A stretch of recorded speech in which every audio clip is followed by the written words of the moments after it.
Hello. So Hi, how are you? good. How are you? I am good. I can't complain. How's everybody doing? How's the family? They're so wonderful. The kids are huge. They're 8, 5, and 2 now. I can't wrap my mind around that. But they're good. They're so good. Yeah. Um, You got I'm some so excited. people in your What house. what'd you say? I said, I said you've got some grown people in your house now. I do. I don't know how it happened. I do not know how it happened. I feel like time just flies, especially during this time. We're all at home. So we've just been taking it all in one day at a time with them and just enjoying getting to watch them grow up. It's been wonderful. That's so Um, yeah. I have a few questions for you. Can I ask them? please. Okay. Well, I the last time I saw you, I got to see you interacting with your girls, and I've seen firsthand how open of a communication you guys have, and I admire that so much, and I only hope that when my girls get older, we can have that. But I mean, they're young, but I don't think they're too young to hear about voting and understand about voting and learn the process. And so I was wondering what your earliest memory with your girls was of voting and educating them on voting. That's a really good question. I mean, the thing that I always think about is that, it's not as much what we say to them, it's what they see in us because as you know, kids are always watching us in ways Oh, that you don't yes. even know. Wind up imitating you and you're like, oh my God, you heard me say that how many times? So we sort of keep that in mind. So the things that you and Steph are doing with your platforms, your kids are watching that. We have one of my favorite pictures of me, Barack, Malia, and Sasha was still a baby, a hip baby, not Yeah. a big baby, but she was on my hip, and Hmm. we took them to vote for his first Senate run, um, Wow. the state senator. And we have a picture of, Malia kind of looking over the table, voting to try to see what her dad was doing. We went in the booth with him, and Sasha was with me.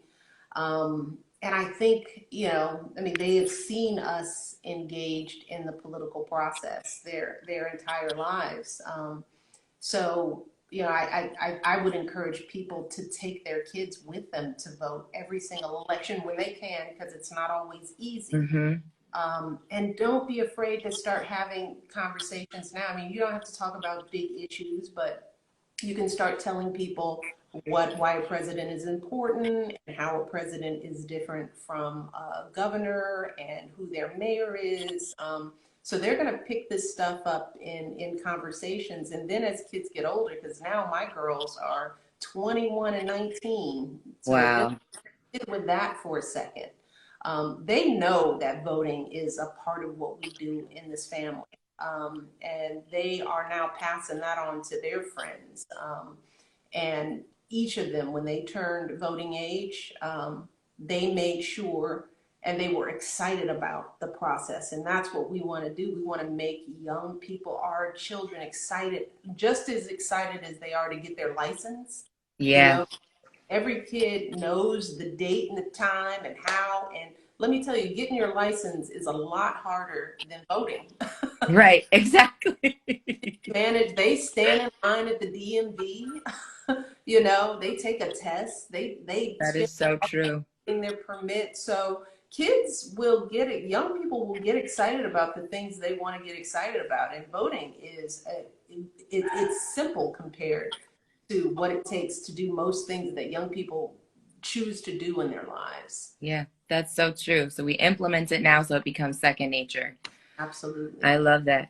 What about girlfriends? Like when I'm sitting with my girls, it's not my brain, I'll be honest here. My brain doesn't always go to, all right, let's talk politics, let's talk voting. You're in the wind down mode. So how do we In the wine mode, not Yeah, wine, exactly. wine mode. Yes, absolutely. And so how do we go about making that a casual thing with Mm. girlfriends? Like, where do you even start?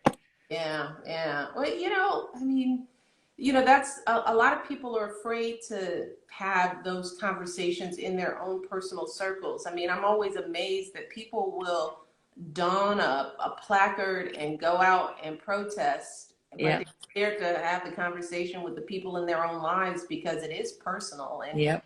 step on toes. You don't want to disagree, so we kind of tiptoe around it.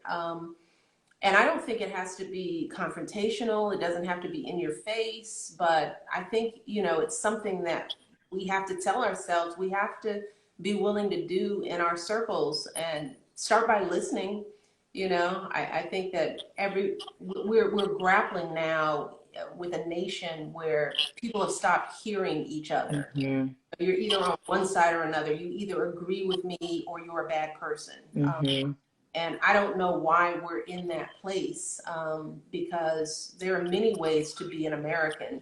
There are many ways to be a good person in the world. We just need to be able to talk about our differences in a way that isn't judgmental. And it starts with listening. So I would just say, you don't have to do anything formal. Instead of talking about politics, try talking about the issues because I Yeah. have girlfriends, stuff comes up all the time. Something as simple as childcare. Who has it? Who can afford it? Yeah. That's politics, healthcare. When you see, what happens with my girlfriends is when something falls apart in our lives, we start wondering, well, where did this come from? Mm-hmm. Why is my mother in a nursing home and I can't access her? Yeah. Why is my nephew not working? Or as Black moms, Mm-hmm. if you have a son or a child, you have to talk to them about the politics of getting through life. Mm-hmm. So how do we do that as girlfriends? So there are many, Absolutely. many topics that we all care about that do have a political edge. It's just when you call it politics, it makes it Yep. harder to do. So Yep. let's not call it politics. Let's call it issues. Let's call Absolutely. it concern. That's so true. And we're always afraid that we're going to hear the wrong thing and feel some type of way. But sometimes hearing something that you don't agree with and opening yourself up to it is what creates the change. So I completely agree with that. Um, I guess at a time such as this, what gives you hope? I feel like, me as a Black woman, as a woman in general, looking to you as a strong woman, I would just love to know what gives you hope these days.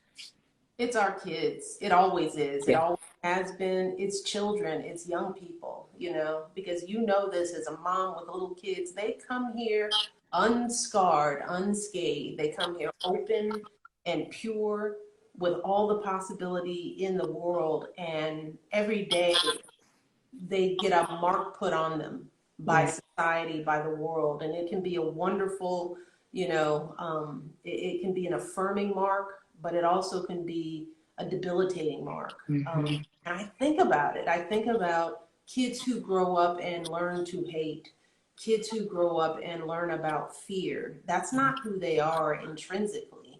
So when I get down or I start feeling frustrated or alienated, I just tell myself, our kids deserve better than that, As a mom, as a leader, as a person with a voice and a platform, we owe it to our kids to just keep fighting through some of this stuff.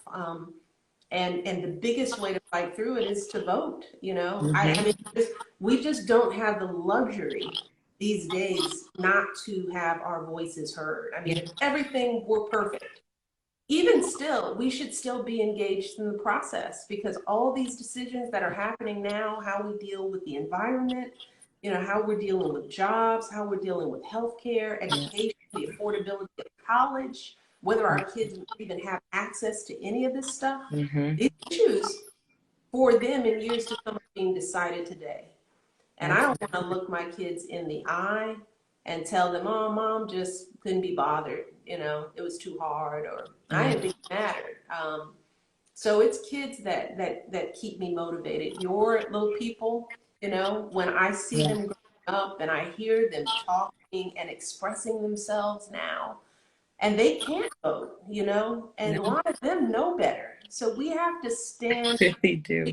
for them You Yeah, know, that's what gives me hope. absolutely. What about you these days? You know, I would have to agree with you, and I'm sure all of the parents out there agree with your sentiments as well. And I think it's so nice to know that you're we share that as parents. I think it's so special. It's true. I look at my kids every day and I hear the things that they're saying, and I realize, gosh, you are so much smarter than I was at your age. I feel like I'm doing something right.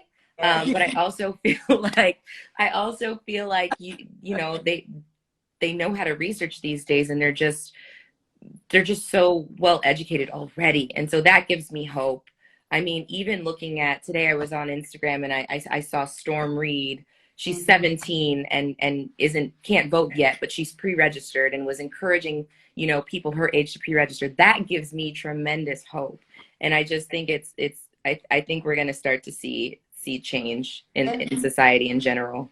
That's how change happens. You know, sometimes we get frustrated that they aren't these, you know, vast sweeping changes, but Yeah. it's generation by generation. Yeah. I think the kids who are out there now protesting for racial justice and equality out there doing it, you know, kids of all races and Yeah. all political backgrounds. Let's keep that in mind.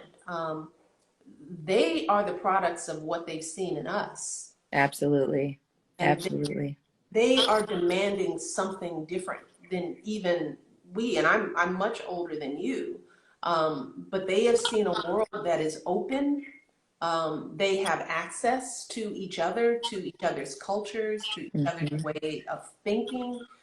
We can't go backward because No. they have it. You know, they don't want to live in a world where there's us and them, where they don't have access to the world.